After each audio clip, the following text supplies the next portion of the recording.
Welcome to my YouTube channel allrounder guys. आज की video में बेसिकली हम बात करने वाले हैं जो एसएससी सीएचएसएल का एग्ज़ाम होने वाला है अक्टूबर मंथ में। तो उसके लिए सेफ स्कोर क्या रहेगा, टीयर 1 को क्लियर करने के लिए एक सेफ स्कोर कितना चाहिए कैंडिडेट को टीयर 1 निकालने के लिए। तो काफ़ी सारा कैंडिडेट के जो एग्ज़ाम है मार्च मंथ में हो चुके हैं और लॉकडाउन की वजह से, कोविड की वजह से ये एग्ज़ाम पोस्टपोन होते जा रहे थे। अब फाइनली अक्टूबर मंथ में ये एग्ज़ाम हो रहे हैं, 12 से 16 अक्टूबर, 19 से 21 अक्टूबर, दैन उसके बाद 26 अक्टूबर को ये एग्ज़ाम है फाइनली। तो गाइस आई होप आप लोगों की प्रिपरेशन हो रखी है क्योंकि काफ़ी टाइम मिल गया है आप लोगों को, तो उम्मीद है कि आप एग्ज़ाम निकाल सकते हैं। तो चलिए बात करेंगे सेफ स्कोर की कि सेफ स्कोर क्या रहेगा। पहले सेफ स्कोर से पहले हम एग्ज़ाम पैटर्न की बात करेंगे। तो एग्ज़ाम पैटर्न आपको पता है कि जो क्वेश्चन आते हैं, रीजनिंग के 25 क्वेश्चन होते हैं, क्वांट के 25 क्वेश्चन होते हैं, इंग्लिश के 25 होते हैं, जीके के 25, टोटल 100 क्वेश्चन होते हैं, 200 मार्क्स के होते हैं और सिर्फ आपको मिलते हैं मात्र 60 मिनट यानी कि 1 घंटा मिलता है इस पेपर को सॉल्व करने का। और यही 60 मिनट आपके बताते हैं कि आप एग्ज़ाम क्वालिफाई करेंगे या नहीं करेंगे, टीयर 2 के लिए आप क्वालिफाई करेंगे या नहीं करेंगे। तो गाइज सेफ स्कोर क्या रहेगा उसको जानने के लिए हम पहले प्रीवियस ईयर की कट ऑफ देखेंगे कि प्रीवियस ईयर की कट ऑफ क्या रही है, क्योंकि उसी से हमें पता चल सकता है कि इस साल का सेफ स्कोर क्या हो सकता है। ठीक है, तो चलिए कट ऑफ की बात करते हैं। जो प्रीवियस ईयर की कट ऑफ है कितनी गई है उसके बारे में डिस्कस करते हैं। देखिए, अगर मैं प्रीवियस ईयर की कट ऑफ की बात करूं 2018 की, तो आप देख सकते हैं जो जनरल कैटेगरी है उसमें 135.60 गई है जनरल कोटे की, एससी की 110.09, एसटी की 99.09, ओबीसी की 133.74। तो आप देख सकते हैं कि जनरल और ओबीसी में ज़्यादा नंबरों का फ़र्क नहीं है और सीएचएसएल में हमेशा से देखा गया है कि ज़्यादा नंबरों का कोई डिफरेंस नहीं होता है जनरल और ओबीसी कैटेगरी में। तो ओबीसी वाले को भी जनरल की तरह ही प्रिपेयर करना पड़ता है जब एसएससी सीएचएसएल के एग्ज़ाम की हम बात कर रहे हैं। तो जो 2018 में जो आप देख रहे हैं 135.60 बहुत ही कम कट ऑफ गई है।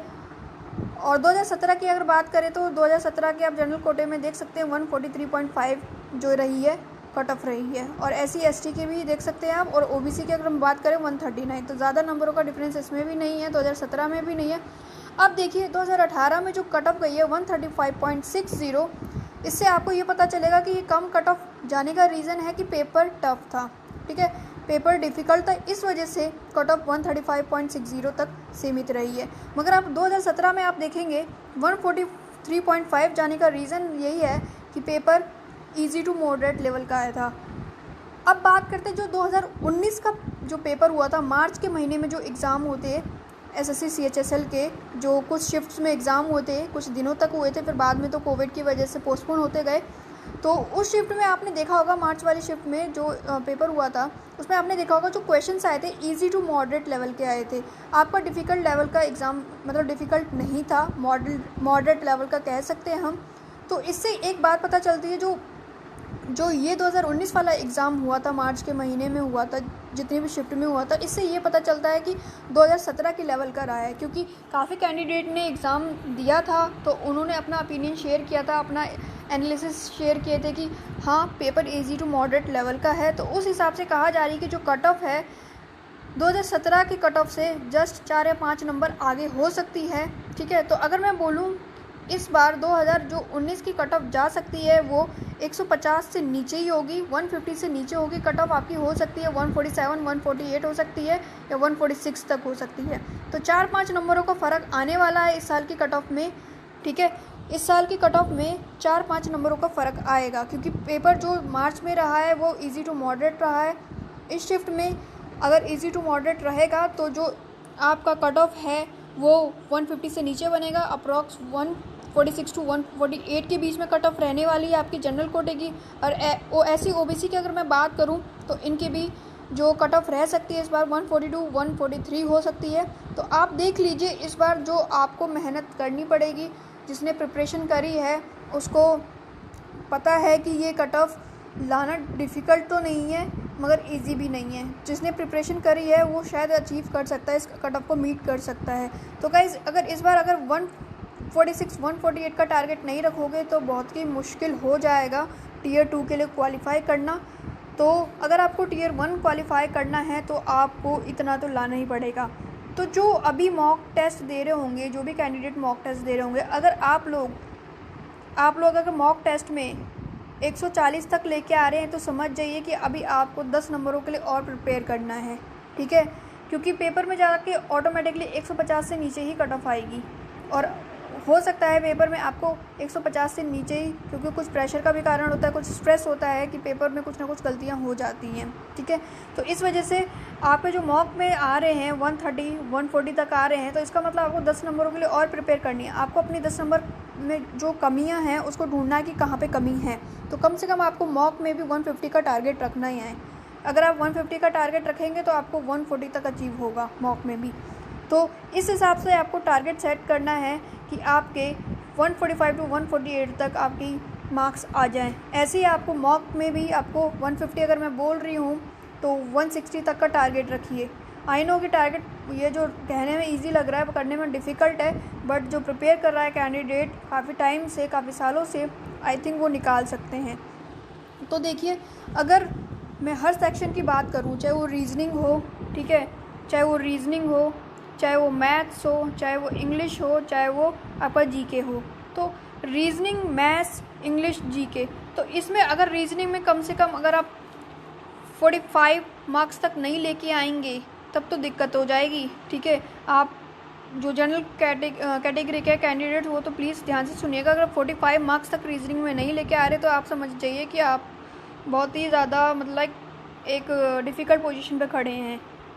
ऐसी मैथ्स में बात की जाए तो इसमें भी 45, इंग्लिश में अगर बात की जाए तो आप 36 37 तक लाने की कोशिश कीजिए, और ऐसी जीके में बात की जाए तो इसमें भी कम से कम 35 तक लाने की कोशिश कीजिए।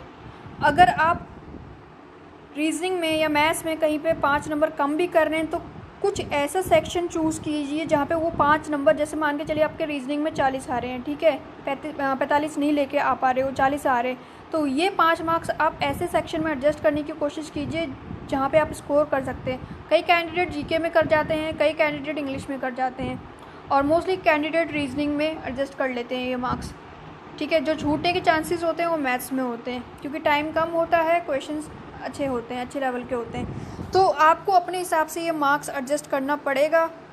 अगर आपने ये मार्क्स एडजस्ट कर लिए और आपने 150 से नीचे तक का, मतलब 150 का कहने का मतलब 146 148 तक का टारगेट अचीव कर लिया तो आपका सिलेक्शन पक्का है टियर 2 के लिए। टियर 2 के लिए आप क्वालिफाई कर जाएंगे।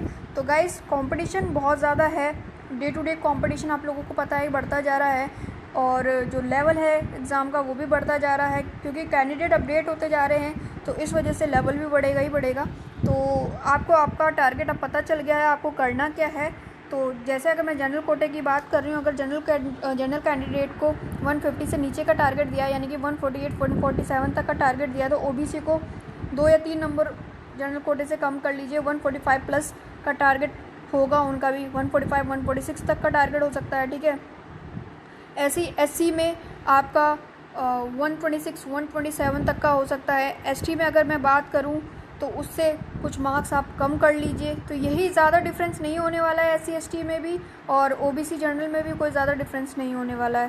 तो कंपटीशन इज़ वेरी टफ, तो आपको उसके अनुसार प्रिपरेशन करनी पड़ेगी। मैंने आपको एक टारगेट बता दिया है कि अगर आपको टियर 2 के लिए क्वालिफाई करना है तो आप क्या कर सकते हैं। तो गाइस, इस लेवल पे जो कैंडिडेट प्रिपेयर कर रहे हैं वो प्लीज़ ज़्यादा से ज़्यादा मॉक टेस्ट दीजिए, क्योंकि मॉक टेस्ट से आपको अपनी एक्यूरेसी का पता चल सकता है।